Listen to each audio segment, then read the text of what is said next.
So it's 10 a.m. So let's just kind of get started. Um, I just wanted to share a couple things because there's a lot of people that are going to be coming on this that don't normally come on to our mastermind group. And I just wanted to, first of all, welcome everybody. But more importantly, this is our top producer mastermind group, or we call it our $1 billion mastermind group, because the panelists, we only sold $1.7 billion of real estate, I think it was last year. So I used to think that I knew something, but once I got into this group a couple of years ago, I learned something every single day. And um, so anyway, and then so and the other thing is with this link, you guys, you can get on this every single Thursday. This is not for eXp Realty or any company. It's brand agnostic, so you're welcome to come on anytime.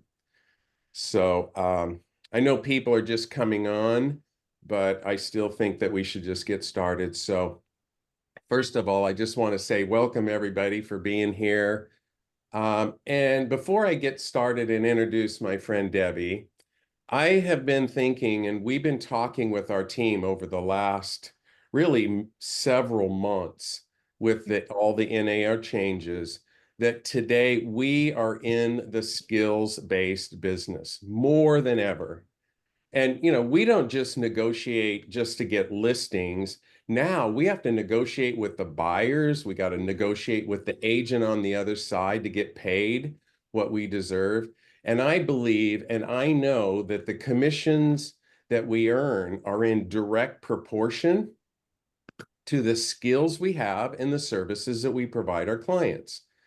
And that's why I absolutely believe right now, the number one skill that we all need to master in real estate to survive and actually thrive in 2024 and 2025 and beyond is the skill of negotiations.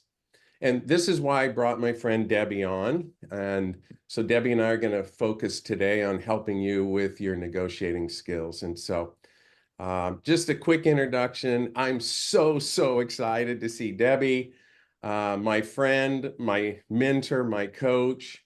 She started helping me and my team over 20 years ago.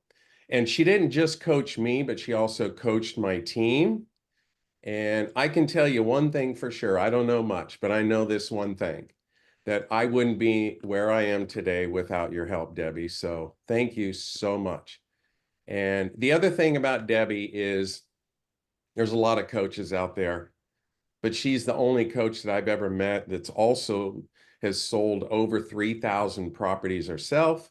And she's made, what is it, 80, 90,000 one-on-one coaching calls Oh through. no, we're way past 100,000. We just stopped counting. Oh, We okay. just stopped. We just stopped. So it was only 80,000 a few years ago. Now it's Yeah, it's a 100,000. lot. It's pretty Yeah. much So, so almost anyway, Debbie, 24/7. first of all, I want to thank you. I know you're so busy taking your time to join our Of course. mastermind group.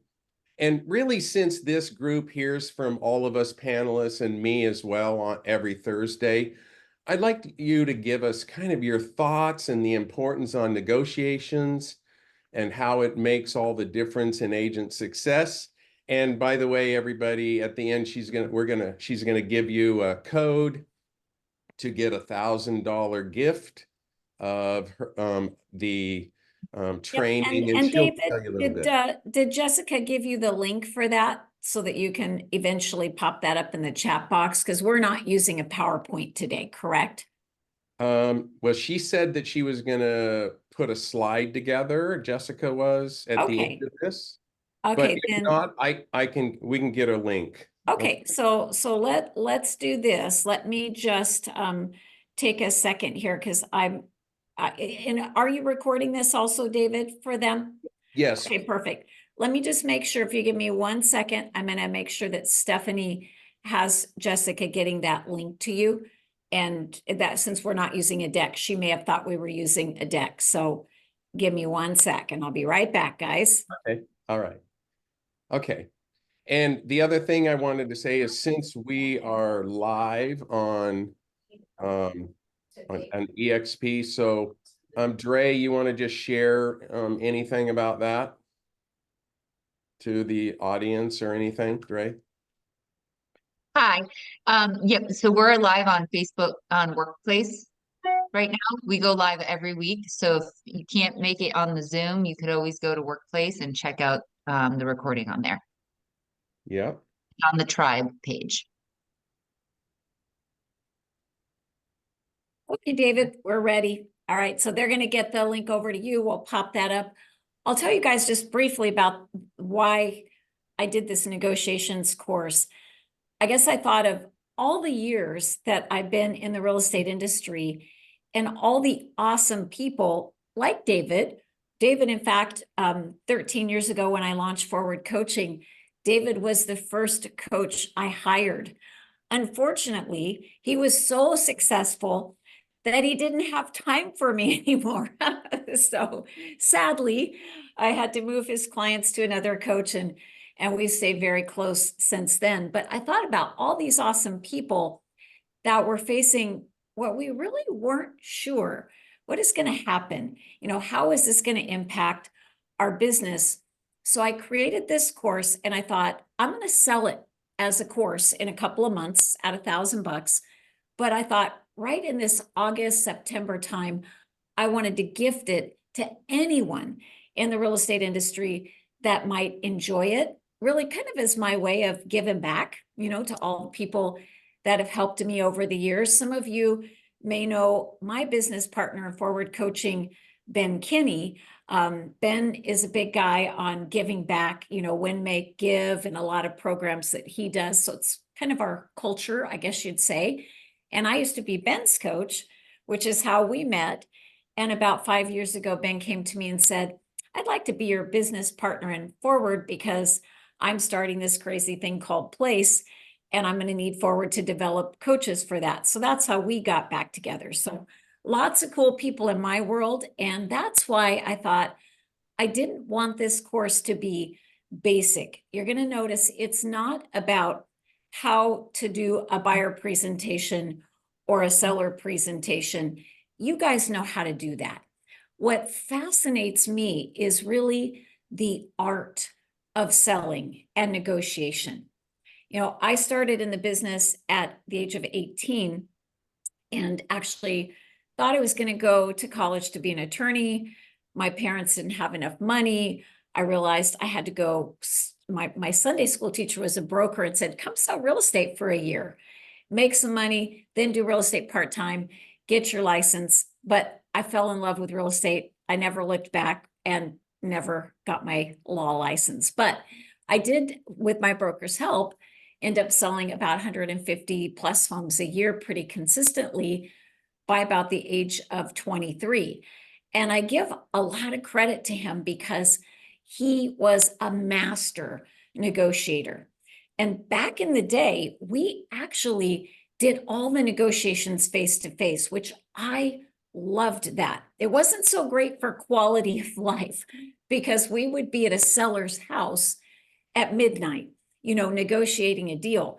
But it was like the real stuff. And David, it was a little even slightly before your time in the business. So I don't know if you got to play in any of that, but do you remember we would sit I the seller definitely and remember that time. Yeah, we didn't even, that's when we had our little book, right? If somebody yeah, wanted to see property, we had our book. And if you want to know anything about it, you got to come to me, right? got to come to me. We were the Yeah. gatekeepers. And we negotiated when we wrote a contract, we negotiated with the listing agent and Yes, the seller we tried to sit down in their house and negotiate the the deal table. with them. I And mean, I would have my buyers down the street in the car. I wouldn't yeah, tell the seller. I'd get that counter and I'd go, you stay right here. See, I see some nods. Some of you guys remember this, right? And you go running down the street and you go, sign it. Such urgency, right? I loved it, but it was a little exhausting. So we can have a little better quality of life now. So, and I was just thinking about every time there is a change in the industry. For example, when buyers and sellers could suddenly access information on the internet. Gosh, what was that, David? I'm trying to think of how many years ago, 20? I don't remember, right? We thought, we were told real estate agents would be a dinosaur. We would be gone in 5 years because they wouldn't need us. Well, clearly that was not the case. They still need us. In fact, Ben had some stats, and I think he got them from NAR, that 87% of homes sold last year, they had an agent involved. And then there was like 14% that worked with a builder. And then a small percentage maybe bought from a friend, family member, could be a for sale by owner. So clearly we still have a job. So then with this NAR thing coming up, I was thinking, is it going to be devastating to the real estate industry? Or is it going to be a little bit like Y2K, where we woke up the next morning and nothing bad happened? And, honestly, we really didn't know. So Ben and I were just talking last Friday. We both talked to hundreds of people a month. Ben's been on the EXP stage and many stages. You guys probably have met him. And we both said, wow, it went pretty smooth, right? It went pretty smooth. But what it does remind me of is a little bit about like back in the day, where we're going to have a lot more interaction with the agents in the community, right? Because there's going to be a lot more conversations about seller concessions and helping get that buyer agent paid so he can put the deal together. So there's going to have to be a lot more collaboration. And one of the things I talk about in the negotiation course is that a true negotiator, they're not an aggressive bully. They're a masterful collaborator. They're the calm, cool head in the deal. And so you'll see modules on things like the DISC assessment and why it matters, how you need to assess the personality of those you're working with and adapt, but also understanding your own personality. I'm a 99D. David knows me well. I love to boss everything around, but that doesn't mean I get to do that all the time. So I have to tell myself to behave. And I think part of knowing yourself is knowing how to mold and adapt to the others on the other side of the table. One of the modules that I really love is the emotional intelligence EQ assessment. And many of you guys have probably read the book Emotional Intelligence 2.0. And if you have team agents, I really encourage you, have them watch this series. It might be a gentle way to say to them, hey, why don't you do your EQ assessment and let's sit down and take a look at your score? Because of course, the one score is being aware of how you impact others. The second score is being intuitive to basically read the room, right? Read that customer. And as we know, some agents are really not good at this at all. So I think to be a good negotiator, it really starts with, what are my strengths in my communication? What are my weaknesses? How aware am I? And you're all really smart people. So I don't doubt your ability to read the room and adapt. Sometimes I think we just get busy. We get on a roll. We're in the moment and we don't stop to think, what is their personality style? What is their age? What is their culture? Like, what are their previous experiences that are bringing these limiting beliefs to the table? And I love thinking of it like a puzzle, which is why I actually launched Forward Coaching. I really didn't. I used to run the Mike Ferry organization for 13 years. I did a couple of leadership years at MAPS coaching, and they're all fine, but that cookie cutter of everything is this way. This world is just not like this. I mean, look at you all. You're so vastly different, right? So if we look at the client that same way and say, puzzle, dump the pieces out, put those pieces together, who am I dealing with? What do I need to say? What do I need to do? Do they need more data? Do they need more relationship from me? To me, that's where the great negotiation begins. And have some of you read Never Split the Difference by Chris Voss. Have you read that, David? Oh, yeah, many times, and I use it in stuff all the time. Yes. Yeah, I love it. In fact, so many things that I grabbed from him that I talk about, and I mentioned and referenced them in the course.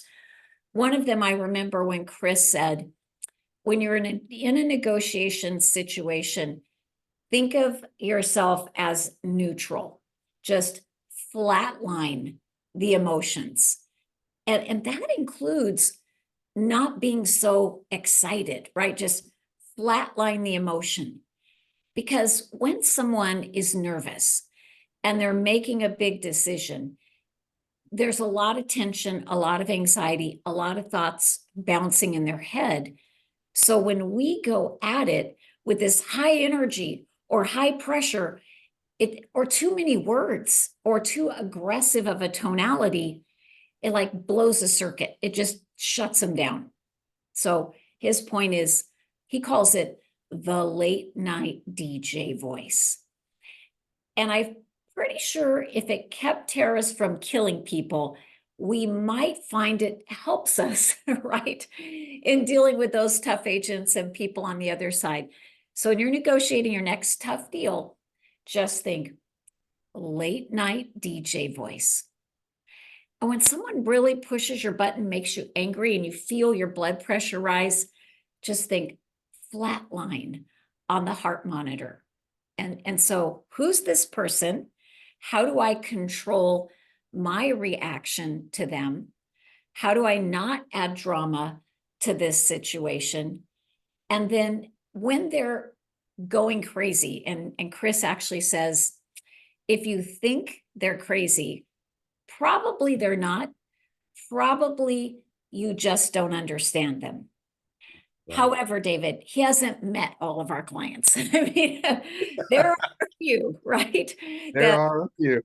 really difficult. But he says, when they're going nuts on you, one of the techniques he talks about that I love is called labeling. And I grabbed onto that, and that was one I was not familiar with, and I've been using it ever since. And how that would work is if somebody is just going crazy and Cam, they're saying, I can't believe you haven't got my home sold. This is ridiculous. You told me you were a great agent. I can't believe it. I'm so angry. And you say, Mr. Seller, I can hear how angry you are. So that's simple technique, just labeling it. He said, you'll notice immediately it will slightly begin to de-escalate that energy, right? Because they're acknowledged, like you get it. I made my point. So if there's a cool new technique to take away from here, think of labeling, think of late night DJ voice. And so that's some of the things we talk about in the negotiations course. Another great thought that I love is taking the sword on behalf of the client. See, sometimes we create this battle between the buyer and seller, and they've never met, but they begin to not like each other. Where I've noticed a lot of the problems come up are requests for repairs, right?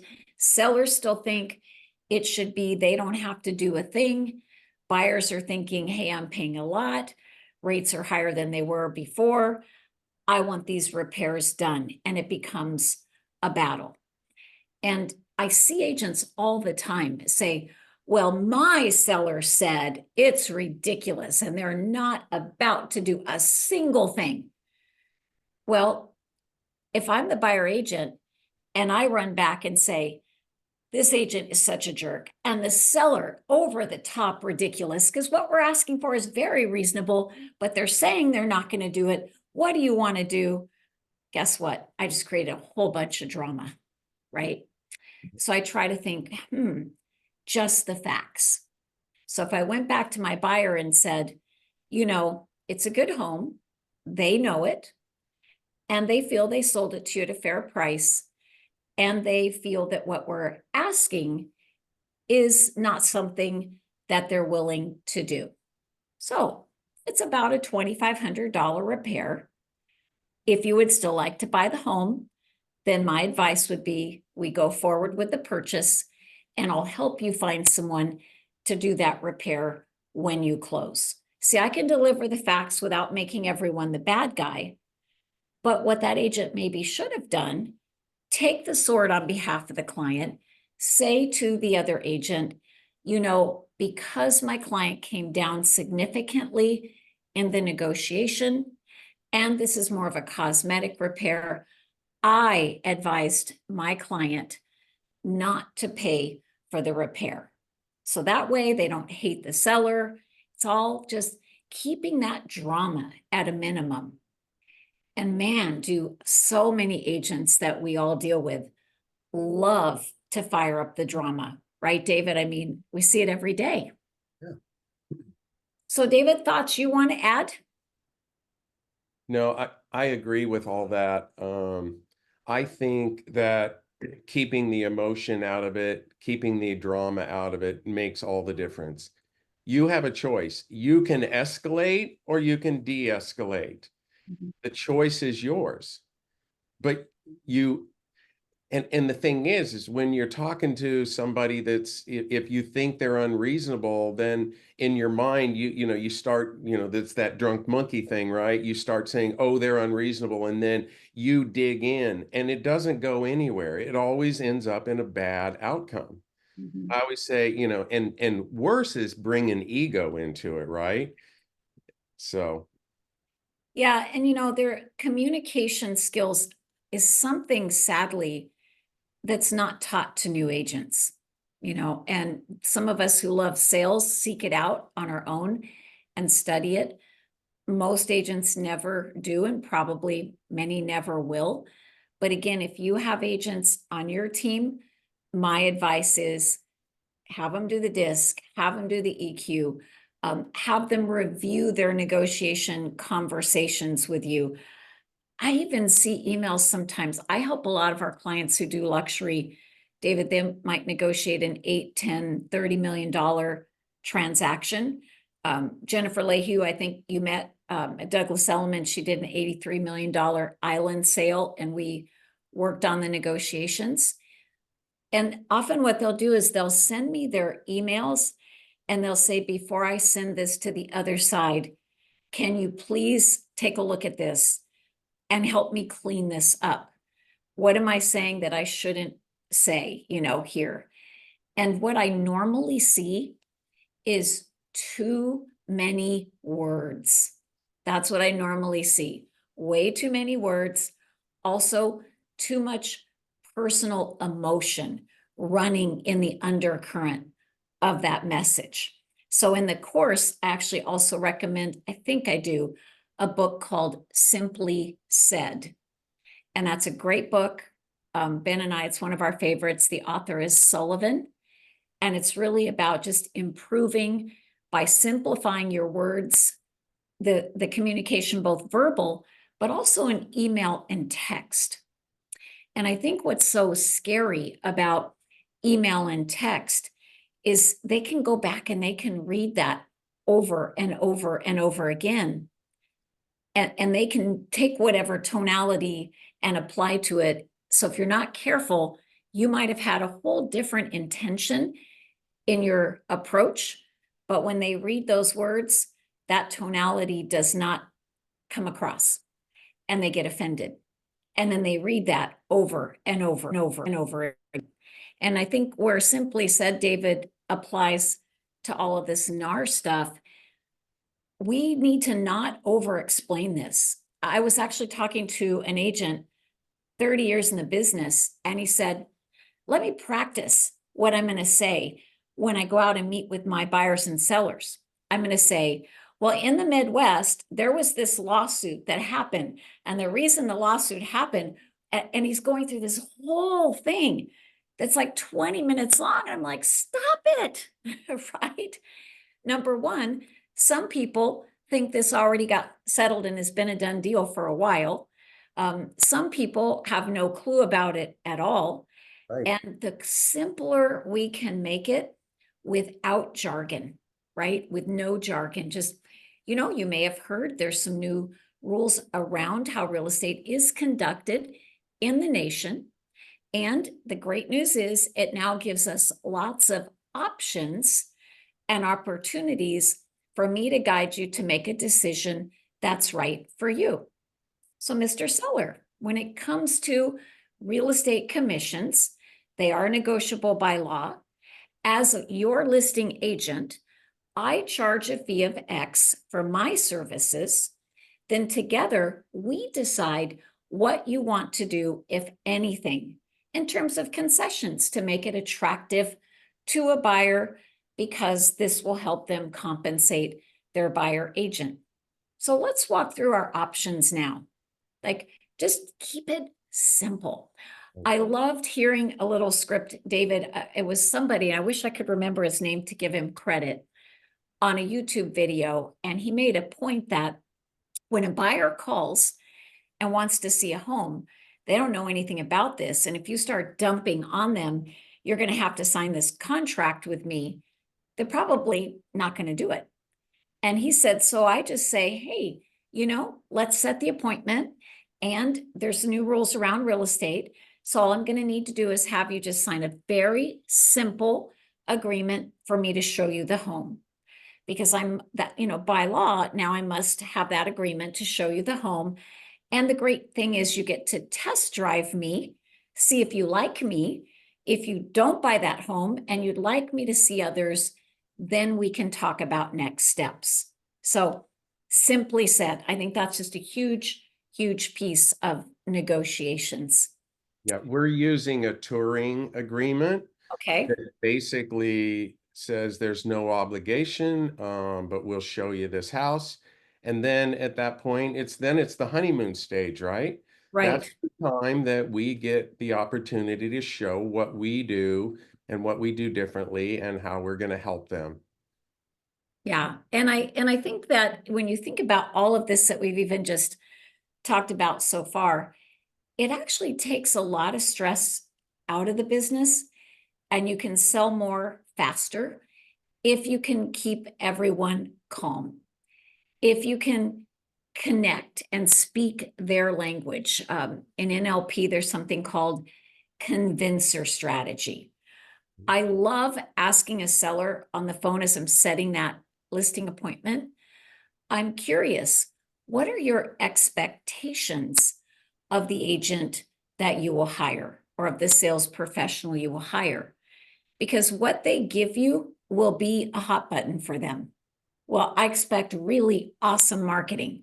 See, now when I go in on that presentation, I can tweak it a little to really focus on the marketing.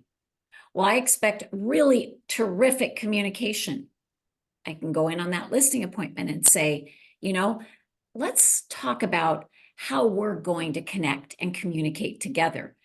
They may not even remember they told me that, but I've made a note of it, just like I've made a note of what do they do for a living? What are the words they use? What do I think their personality style might be? So lots of high D people are CEOs or leaders. They use very short sentences. They're a little harsh, a little blunt, and really kind of only they speak that way, right? A super high S person, amiable, they might be the one, David, that would say, David, can you come over at 6 o'clock and list my home? But I don't want to interrupt your dinner. Is that okay? I can have a sandwich ready for you, right?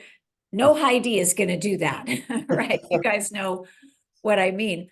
But I think that's where we miss, even in that initial first consult or listing appointment, showing up in our style, and it's opposite.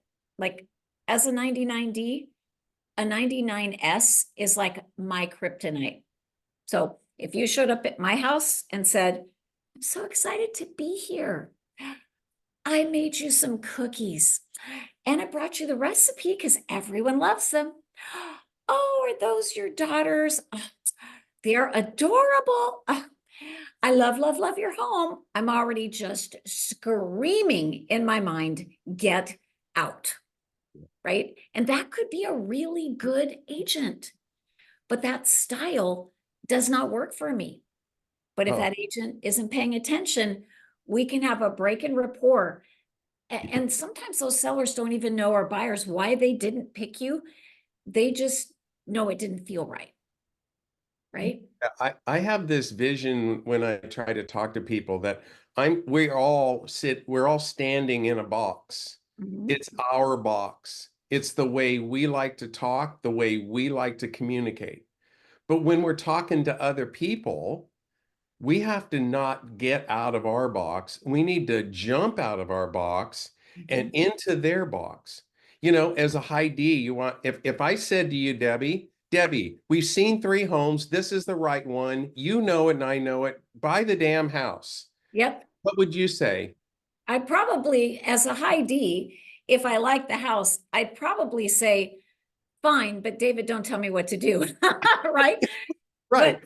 but if I'm a high S, that's going to scare that But if heck you out of me. said that, yeah, that's 18% of the population, That's right? right. So that Right. means 82% of the time, if I said anything like that, I'm going to repel the other people, Yep. right?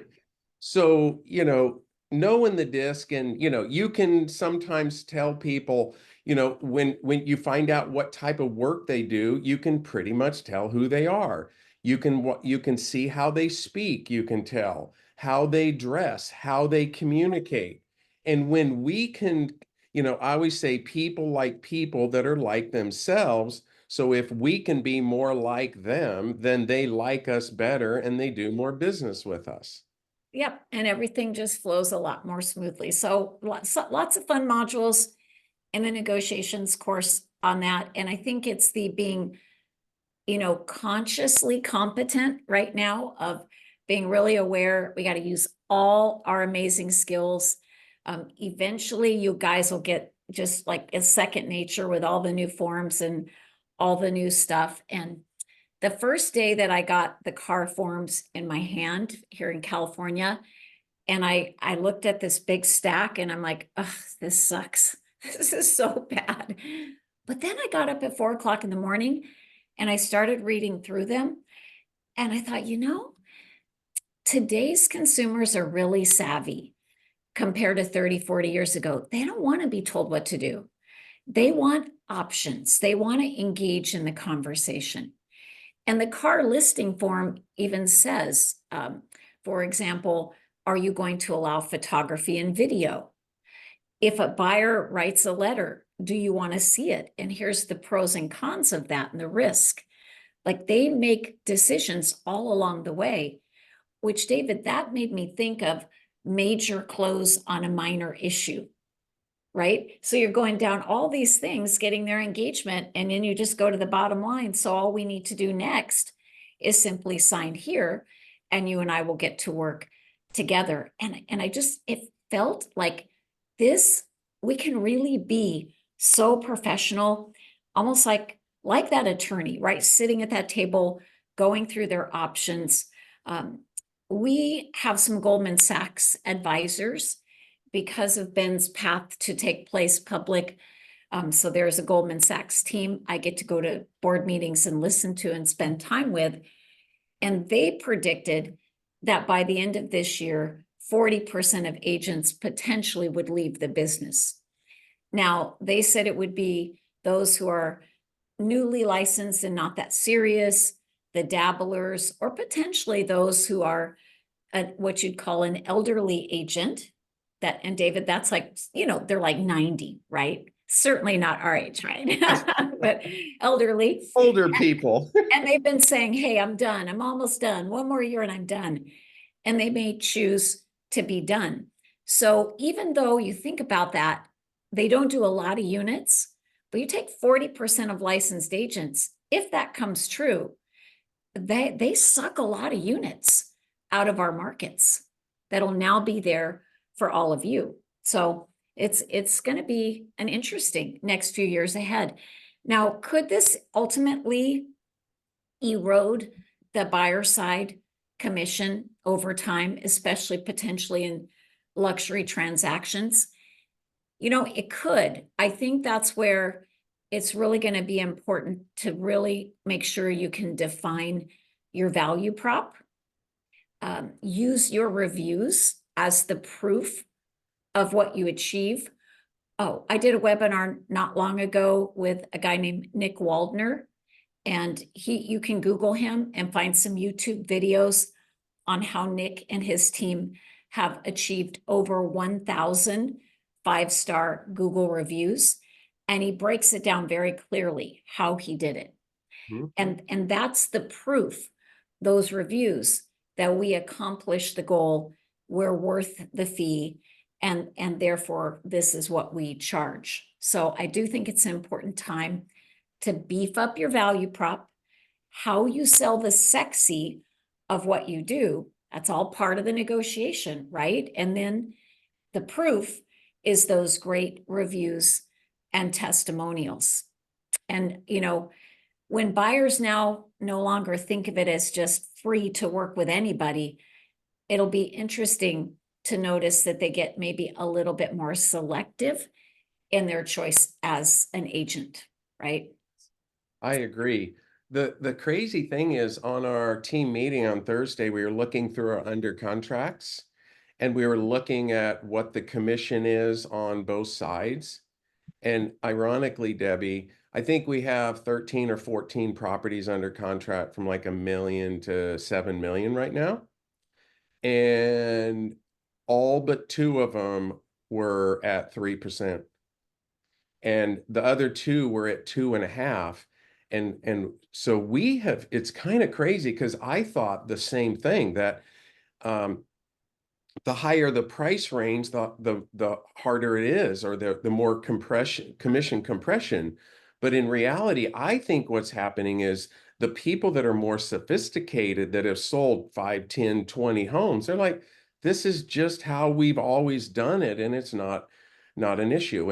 And the other thing that I'm really proud of with our team, whether people are that joined our team in the last year or two, they're learning the skills. And I think, I have a term that I'm saying is, are the NAR changes going to take you out? Or are they going to take you to the top? Right? If somebody is offering, so we had a deal, the seller was offering 2.5%. It was on a $3.2 million property. They came in, they wrote a good offer, but they wrote in, they want 3%. We took it to our seller, and they said, man, this is a really good offer. And I used the joke, it was like pushing over a 1-year-old, right?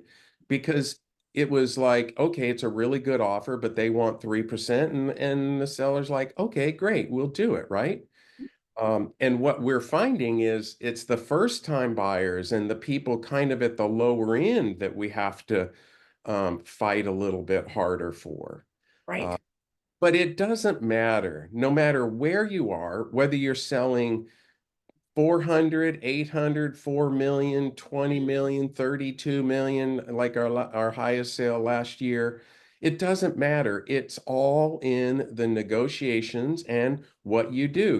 We have 700 5-star reviews, and that helps us. We do the other things, but more importantly, we're working on our team really hard on showing the true value of what we do, whether we're working with a seller or with a buyer. And I think we have to continue to do this. I also saw, I was at an event, 43% of the agents in the United States sold 1 home or less in the last year.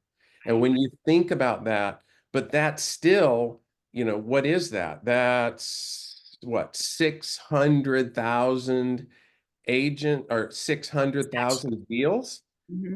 And the thing is all of these new changes, that's why I say, are you going to let this take you out? Or are you going to take it to the top?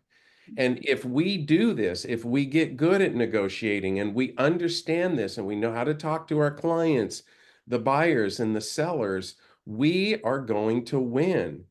And I can tell you, I think, there's always been the 80-20 rule. I actually think now it might be more like the 90-10, that 10% of us, all the people on this, We'll do both. we're gonna do vastly better and most of the others. And when it gets harder, that's when people, it's not like you needed to have a real estate license and a heartbeat to sell a house or buy, Right. right now. So, Well, and it's funny, they've been saying that for a few years, that it was going to shift to the 90-10. I don't think they knew this NAR thing was coming, but it's probably the one that brought that forward faster. And for those of you who have a team or recruiting for a team or a brokerage, this is such a great opportunity. The agents at large out there, whenever I do a webinar that's on negotiations or scripting around the NAR objections or changes, it's massive registration.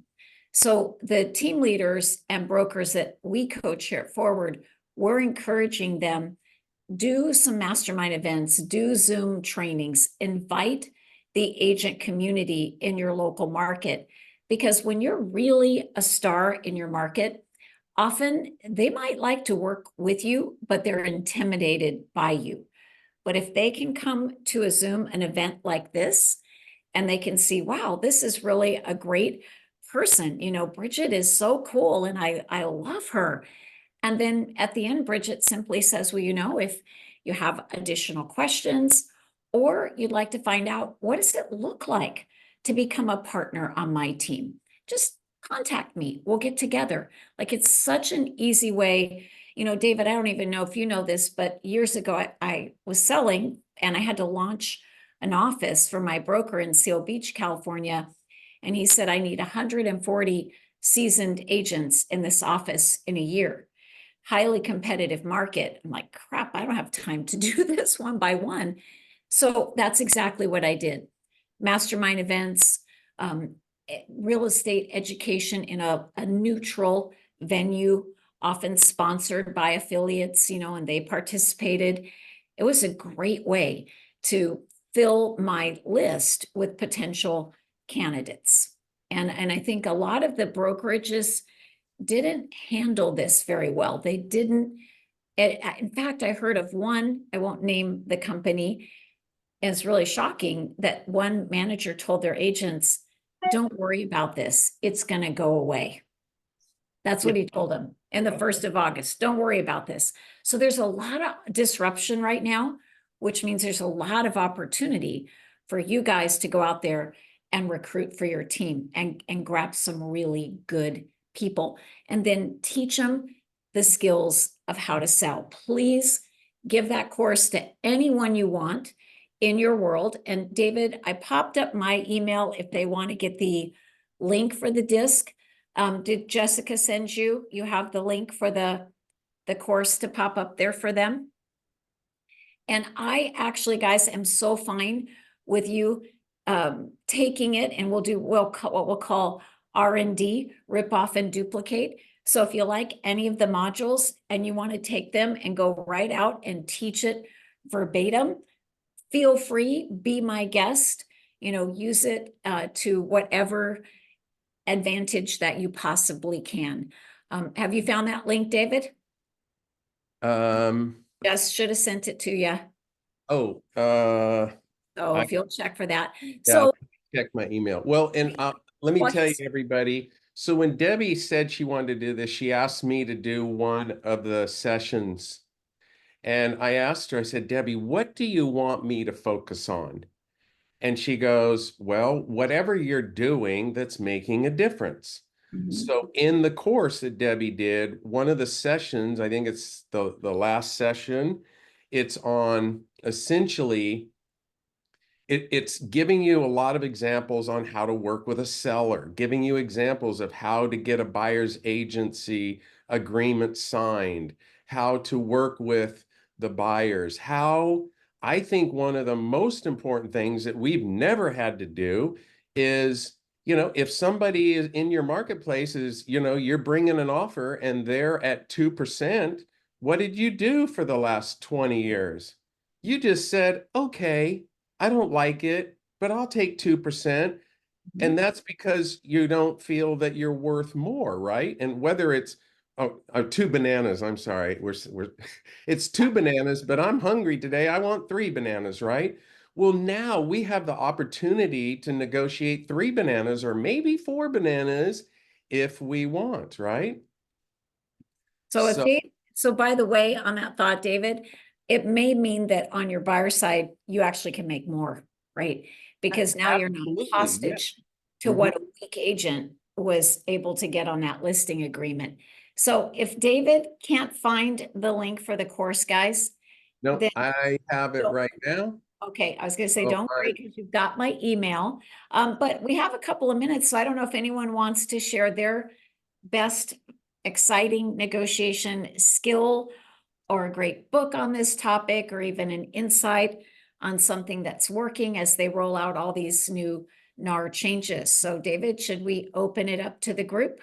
yeah. So right now we have the panelists that are on this group. So let's start with them. And if there's anybody that has a question from the audience, please feel free to put it into the chat.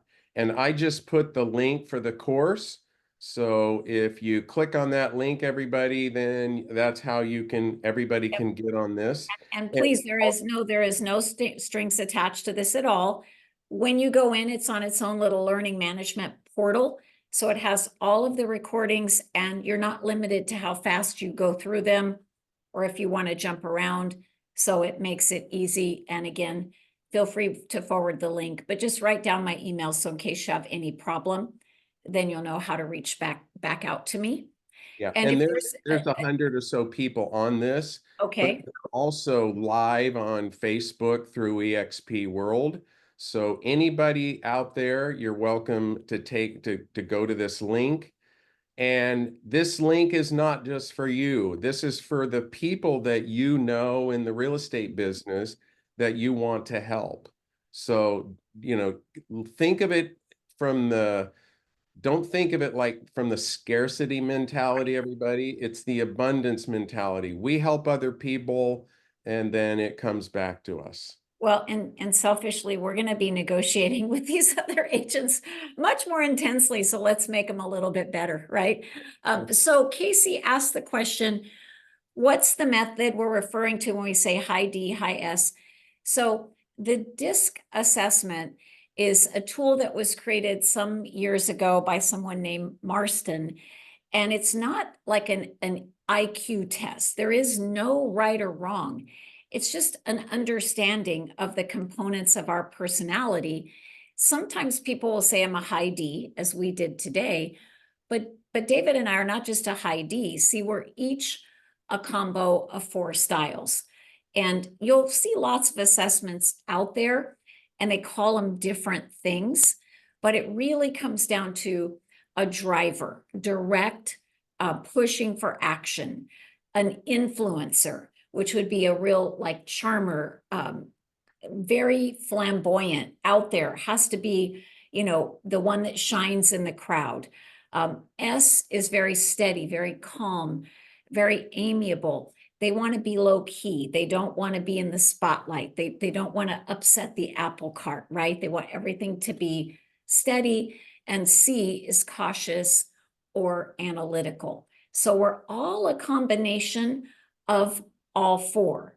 But when you do the DISC assessment, or you have your team agents do it, my advice is to tell them, don't overthink it. There's no right or wrong. It should only take about 10 minutes. Then when you guys use my link to do that, you'll immediately get back a 25-page report all about you. If your agents take it, go over that report with them.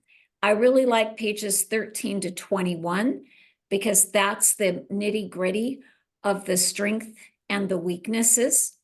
And you can look at those strengths and say, how do we lean more into those areas to get more business? The weaknesses, how do we correct that? Because that might be getting in the way.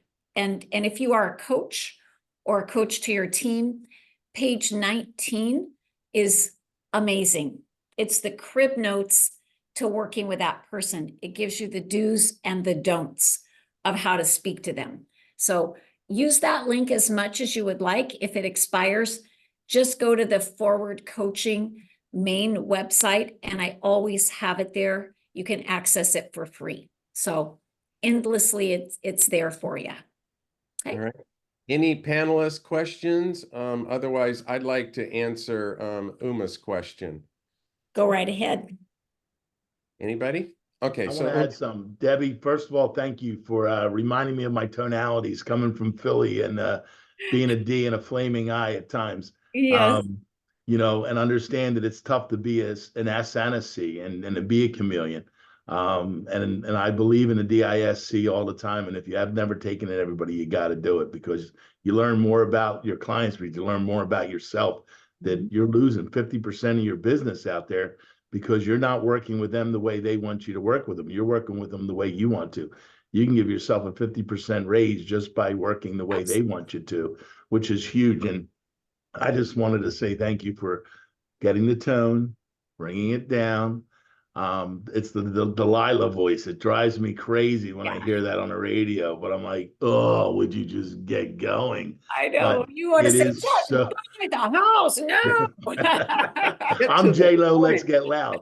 I get it. Exactly. I'm here. I gotta bring it here. I know it. Just bring it But here.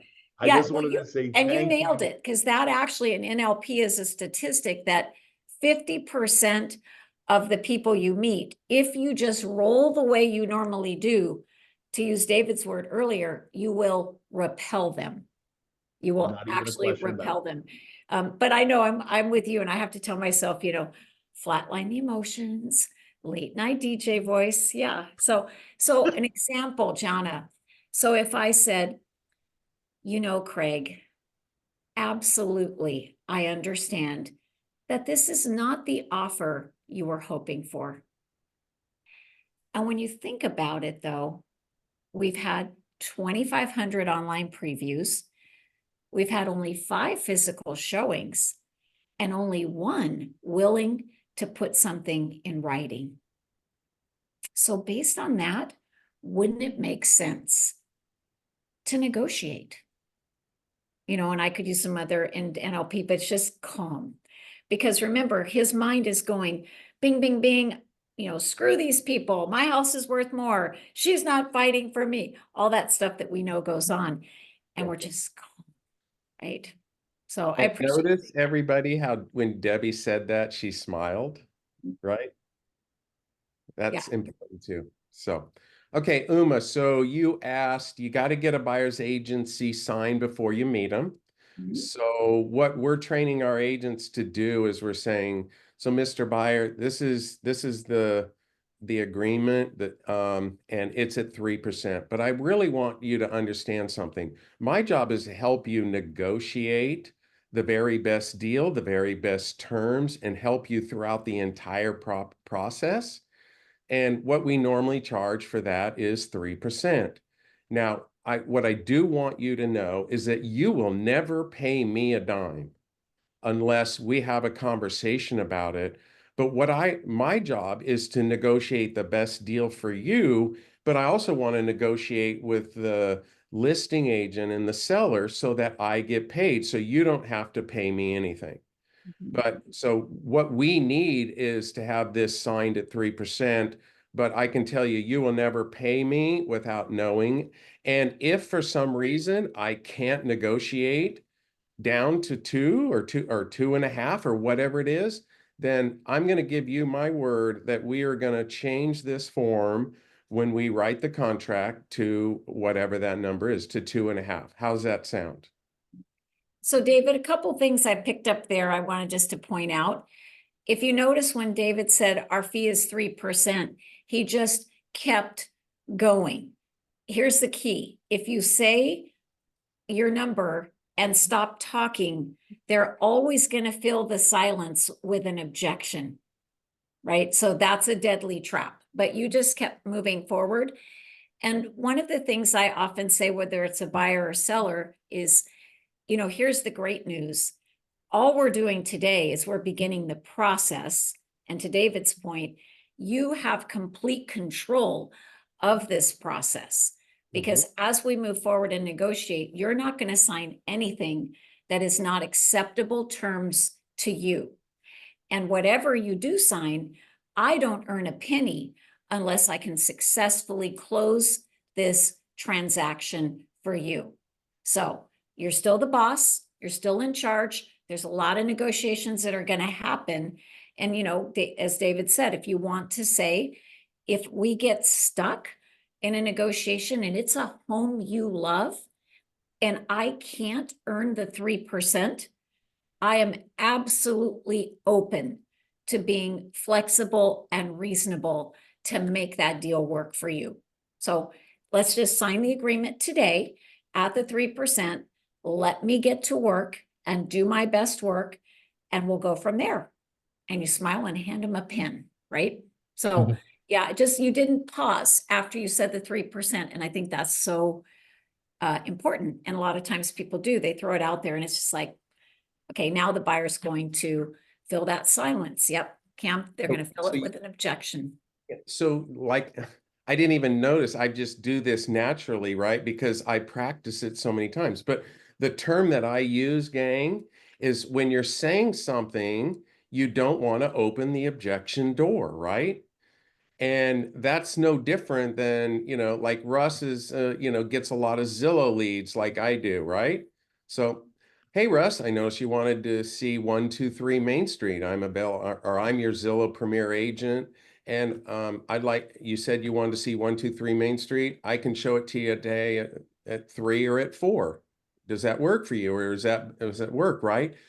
Because if you pause, when you talk to somebody like that, then they're like, well, you know, I noticed that picture in the basement in the closet, it didn't have any shelves in it, you know, or whatever the objection is. But if you say it, you have to say it with confidence, and you have to say it in one statement and calm, and kind of tell them how it is. So like Debbie said, or I'll say it again, don't open the objection door.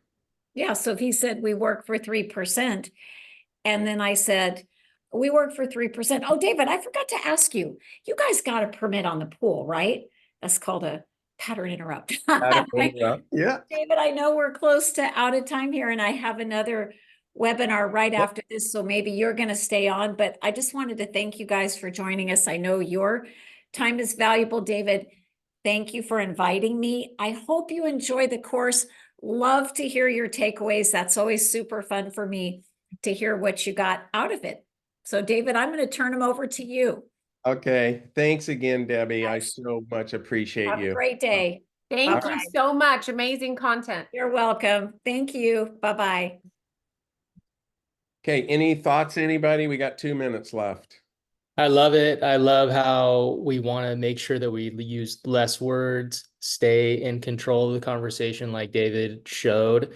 I just had one more tip. When you're talking about stating your fee is 3%, you can let them know that is market standard and that you can negotiate down from there, but you cannot negotiate up. So we are going to ask for market standard concession rate from the seller, and that is my job to get that for myself. So that's just my tip on that. Everything else was unbelievable. Thank you guys for putting this together, David. Much love. Thank you guys, and glad to be part of this. All right. I got one more thing to add there with the commission structure, asking for that extra percent, because I just did this personally on a deal we did from a referral. We are doing all our buyer broker agreements at 5% now. They're 5% just flat. And like, we're telling people we negotiate. We get as much as we can from the seller, and that's what we're going to be paid. We have not had the problem of a 0% agent or a 0%, concession. Now with 5%, it allows us to negotiate a lot harder, and we can work our way down. So I think that, like everything, you tell them how it is, you give them the expectation, you set it up from the start, and you're able to capitalize that on, just like Debbie was saying there. You don't let them give you objections. You handle the objections up front. And if you're confident and you have your stuff in order and you present it that way, they have no problem signing it.